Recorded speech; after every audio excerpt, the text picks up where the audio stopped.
Hey, thanks for continuing to watch this episode of Answering the Call. I'm Pastor Chuck Reich with Mike Lindell here in Minnesota at his corporate office. We talked about it. When you're down to nothing, God is up to something. He's giving you a platform. Now there's a book. Yeah, the book took 7 years to write. Yeah.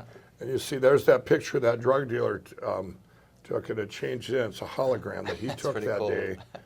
It's what are the odds from crack addict to CEO. Then I got on the back that when my parents divorced when I was 7. Right. And there's a guy that couldn't talk in front of anyone, Right. speaking without a podium in front of thousands and tens of thousands of people at Liberty College. Wow. And they, There's power in the testimony. Revelations 12:11 says they Right. overcame the evil one by the blood of the Lamb and the word of their testimony. So we left off, you're receiving Jesus, you gave a full surrender, you had this relationship now. Right, He's and using what your story. what I was able to do then, it wasn't even, and it's in the book here, I have pictures, by the way, that prove each thing that happened. I think that's so important, because people are going to read it. I had to actually minimize the stuff, because the truth was so out there. Yeah. It's like, Yeah. but if you believe all this, and there's proof, you believe that Jesus is real. Right, right. But after I got saved on February 18, 2017, it wasn't a few months later, here's a guy that couldn't speak unless it was behind a podium about a pillow or Right. recorded. Scripted And I lines, ended up at US Bank Stadium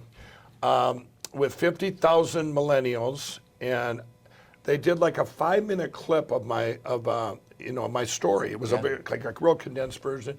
Then led them in prayer, and it was 2 weeks after that I was out at Valley Fair, it's an amusement park here with my granddaughter, and all these kids kept coming up to me going, your story, it saved me, I found Jesus, and I mean just one after another, and realized that they had Christian bands that day, they had somebody speaking, Right. like a sermon type thing, and all these things went on, but what these kids, what resonated with them was my story. Yeah, right. Because so that was God confirming to me that, hey, right away that you're on the right path. Right. It's kind of like back in the day when I sold my first pillows at a show, and the people came back the next day and came up to me and said, it changed their life. Wow. That was just, it made me feel good inside. It wasn't about the money. Right. It absolutely was money. It was about me being able to help someone else, Yeah. because the joy of giving, the joy of helping. Right. And one of the things too, when I made my book then, or when I self-published, I pre-printed 3 million copies. Right. Who does that? That's an optimist. Yeah. But I bought. Or a smart guy, Yeah, I knowing even this. bought my own paper because I didn't want in this country publishers and everything. The author gets very little of the money. Right. It's very sad in music, Right. movies, and print Publishing, yeah. and publishing. They take it all nowadays. All these middlemen. Right. Well, I wanted it to go to the kingdom. Right. So my money from this is going from the sales is not only helping people directly, but it's going to finance the Lindell Recovery Network, which is I'm out there with like what we talked about earlier. Like when Dick came to me, he was my hope match. Right. I mean, you're going to go to this online platform and you're going to see all these hope matches. Someone your age, they've done the same drug.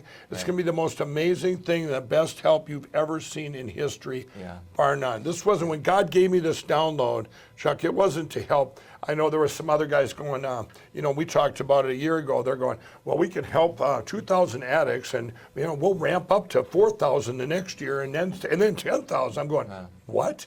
No, this is God's thing here. We're going to help millions, and we're going to do it now. Right, exactly. We're not going to do millions upon millions. I mean, everyone, instant help. Yeah. And then there's a big movement, right. like, AA, 12-step groups for this, 12-step groups for that, and, the higher power could be a coffee cup, I've heard. Well, if it ain't Jesus, he's the highest power. Right, he said right. all authority in And- heaven and earth has been given to me. Right, He's the higher power. and let me tell you, I was with a guy last year, and we were sitting and we were talking, and he says, Mike, he says, in order to get our country back to God, and he says it's been taken out of our schools and everything, it would take something bad. People only reach out to God when something bad happens. He said, like the Great Depression. And I looked at him and I said, no, I said, we have something 100 times better. Yeah. We have an opportunity of a lifetime, of generations. We have addiction. Right. It's the biggest opportunity for the biggest revival in history, because everyone's affected by addiction, no matter how many forks you eat with. You have, someone here. We have people dying now. Right. So this is the time for the greatest revival ever. And he looked at me and goes, "Wow, you're right." And that was before the pandemic. Now you got even more. Who's looking for hope? Everybody's looking for hope now, and that hope is Jesus. It is. And it's just so, it's very simple. I told people,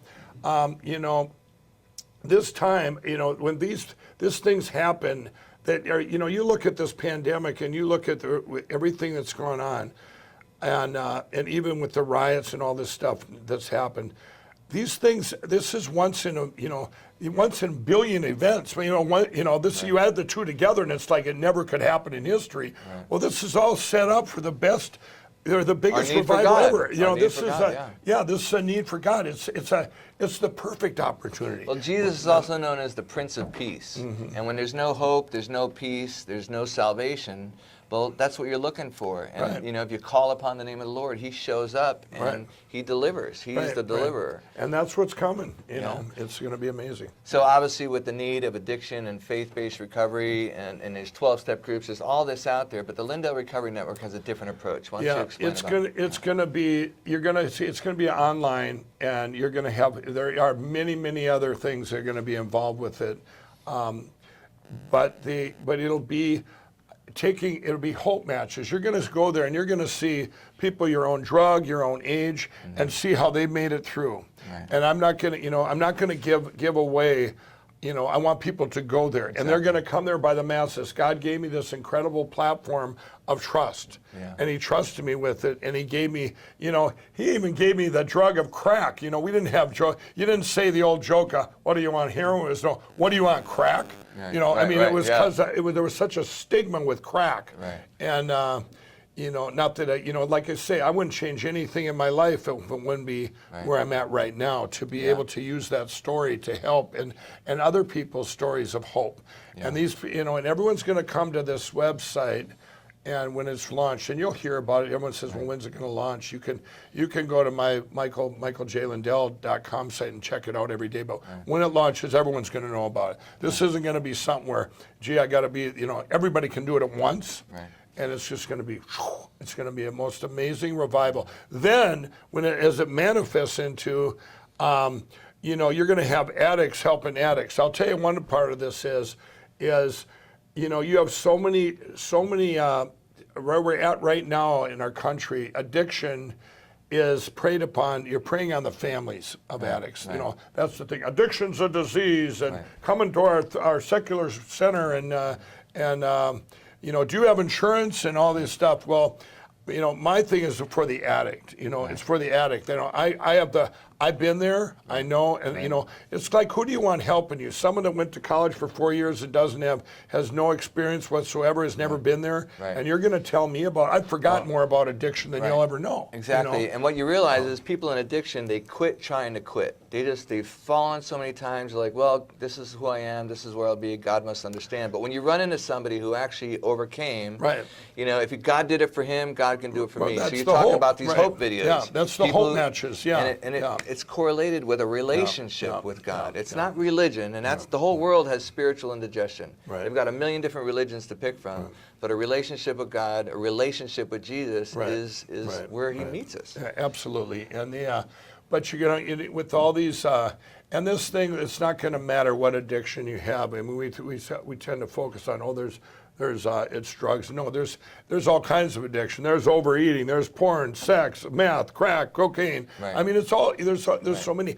All they are is masks for wounds. Right. I believe 100% that addiction came from childhood, things that happen there, trauma, fatherlessness, things that happen where they manifest into pain, or that I don't fit in, and then you mask them with drugs or other addictions. Right.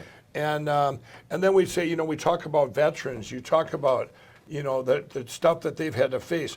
Everybody's had the same things go on in childhood, these different ones. Now theirs get magnified. You can, it's like a double dose. Trauma. It is trauma. And then they, so theirs get magnified. It's like, And you can have that too. There's many people out there that they're still broken. They're broken. They need to have their hearts restored. Right. I love birds of a feather flock together. So people who've been through certain circumstances can relate to one another, and they draw from one another encouragement that iron sharpens iron. Yeah, and I don't even, I think I really believe it's the commonality of the drug and age. I think those are the two closest things you can pull people together.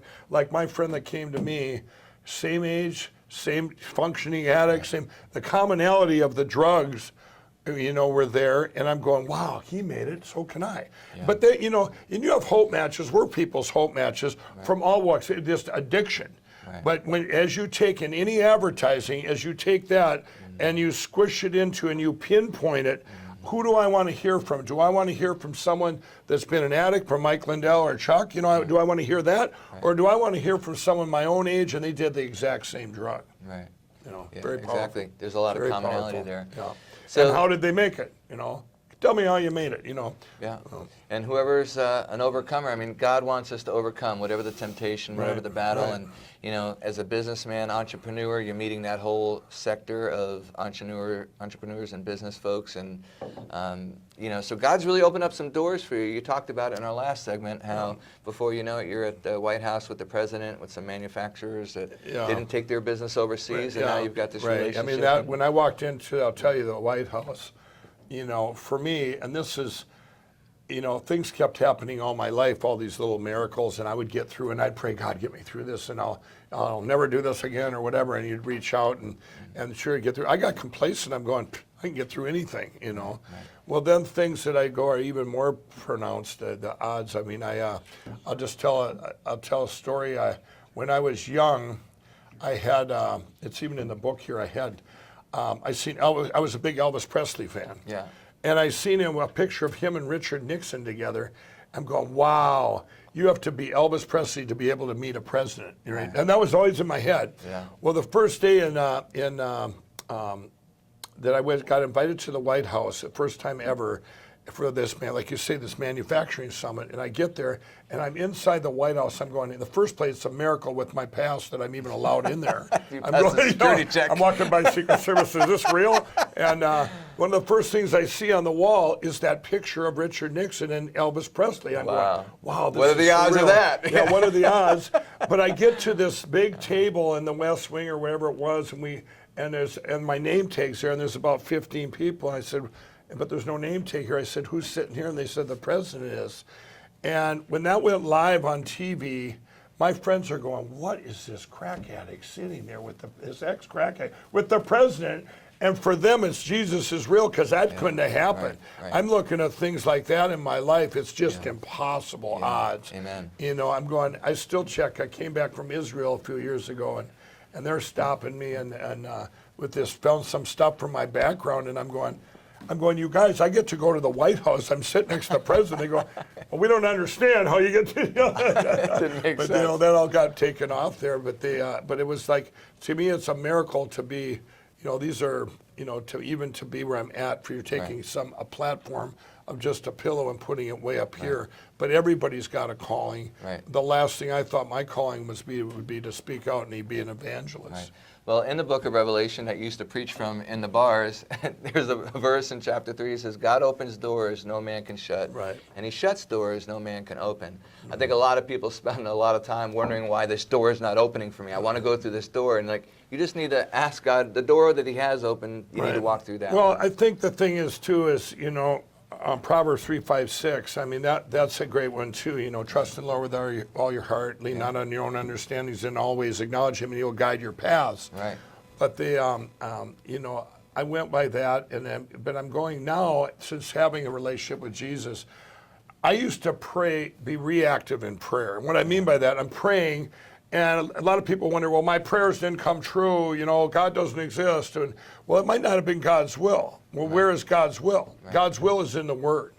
So you get in the Word, and then your prayers, you can be proactive in prayer. Right. That's why everyone calls me, Mike, you're always an optimist. No, I'm proactive in prayer. Yeah. I believe what I say. I've done so many things on faith, a leap of faith. Like my company was within 2 days of going under in 2014. What did I do? I built Noah's Ark. I said, hey, we're gonna be the biggest company ever, and we're gonna build. Right. But we can't. We don't have any money. I'm going, no, let's just do it. Right. Build it, and they will come. What I love about you is you do have a heart for God, and you're passionate about what God's passionate about, and you've always said you're going to get behind the things that God wants you to get behind. Even the movie Unplanned. It's a big topic with abortion, and God just put on your heart to work with these guys and get this movie produced.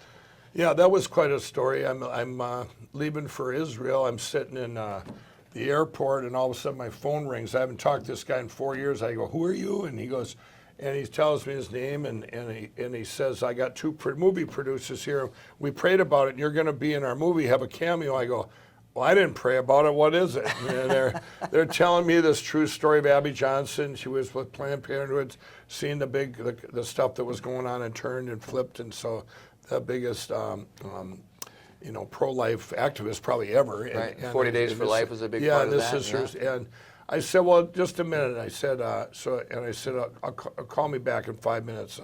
So with Kendra, we prayed about it, and I said, yeah.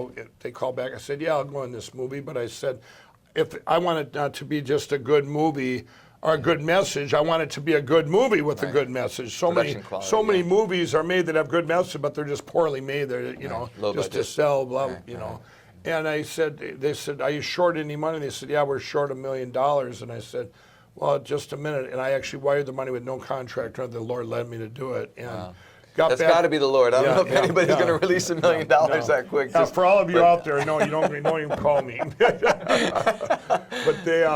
so we get down to this secret place in Oklahoma, and there's all these extras, and they have this Planned Parenthood sign, which I have to take down with this bulldozer. And they asked me, well, have you ever, the guy that owned the bulldozer said, have you ever drove one? And I said, no, but I worked on my uncle's farm in Iowa. It'll be fine. But things kept getting later and later, and I'm going, they're only going to get one shot at this, and I'm only going to get one shot, and I'm going, and all of a sudden, I look over, and this guy's wearing the same clothes.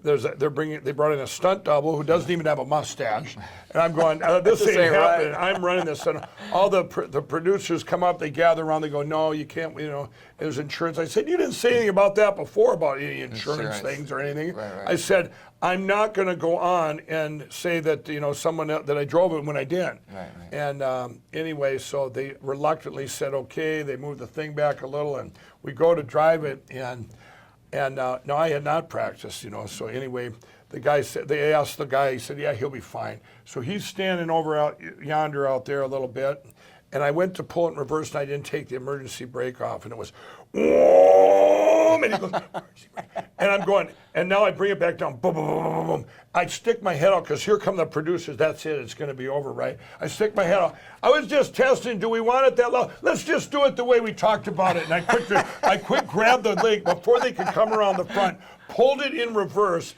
and I prayed, God, please, please. Now it came down, and came down perfect. And when you get out and you see that scene in the movie and I'm cheering because I pulled it off. Now, it was real. You weren't acting there. You didn't have to act on that one. Yeah, that was real. And that was perfect. That was God's timing. A year later, when it came out, came out when they were killing babies in New York, killing the unborn in Virginia, or vice versa. And lighting up buildings. Lighting up buildings. They're doing all these things, and it got very controversial. They gave us an R rating. We were attacked. They took it off Twitter the first day for 2 hours. Wow. You couldn't get. It was banned in Canada in the beginning. I mean, it was horrific. Wow. All these things that are going on. And so these are just frontline issues. God is very concerned about pro-life. He's very pro-life. And then addiction. And again, people perishing, whether it's from the womb or by drugs and overdose. So again, you can see how God's using your platform. And he attacks, I get attacked all the time. And you know what? It doesn't bother me. When I was first attacked in 2016, when I went all in after I personally met the president, before he was president, I got back to Minnesota and did a press release, and I said, hey, I met Donald Trump, whatever. Now, I was their darling, the media's darling. I could walk across the street. They'd say, how fast are you going to walk? And I did a press release, and I was called a racist. I was attacked. The Better Business Bureau took me from an A+ to an F. The lawyers out of California sued me for having a special. I mean, it was crazy. But nowadays, you know what? They'll come after me and they'll go, boycott Mike Lindell and My Pillow. Another bot or troll will say, don't boycott him. He'll double his ads. We see enough of that guy, which is what I do. You know. How many times you been on television now? Just shy of 3 million. Wow, there you go. Yeah. That's good. But I'm not going to change. I'm just standing my ground. I had a Republican call me the last election and go, Mike, will you back me to a donor event? I said, no. I said, you're pro-choice. And she goes, no, I'm right in the middle. I said, there is no middle. Right. I said, here would be the headlines. Mike Lindell goes against his Christian values to back a Republican. Right. It's over. I stand what I believe in. I met the president. He's the greatest president that ever lived. He's common sense. Here's a problem, here's a solution, and here's what it's going to manifest to. Amen. Well, that's the tag for our show. You know, it says, whoever's born of God keeps himself. And this is the victory we have over the world, our faith. Right. So by faith, you're a textbook overcomer. And God's using you. Yep. Stay tuned. We're going to get some more interviews with Mike Lindell and talk a little bit more about what God has in store for him in the near future. Keep watching.